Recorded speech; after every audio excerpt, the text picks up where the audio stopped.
না। ভারতের একজন ধনকুবের আছে, নাম শুনেছেন না? মুকেশ আম্বানি।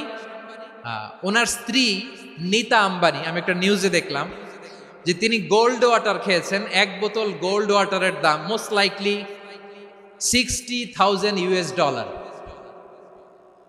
$60,000 এক বোতল গোল্ড ওয়াটার। কেন? এটা খেলে বার্ধক্যের ছাপ নাকি চেহারায় লাগে না।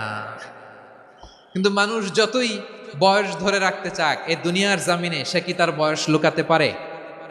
আমার কলিজা টুকরা সিলেট, আওয়াজ করে বলেন, এই দুনিয়ার জীবনে বয়সকে ধরে রাখা যাবে? আপনি অমর হবেন জান্নাতে, চির সুস্থ হবেন জান্নাতে। আপনি যদি চির যৌবন থাকতে চান, চির যুবক, এটা পাবেন জান্নাতে। সুবহানাল্লাহ বলেন। ওই জান্নাতে আপনি যেতে চান তো? চান?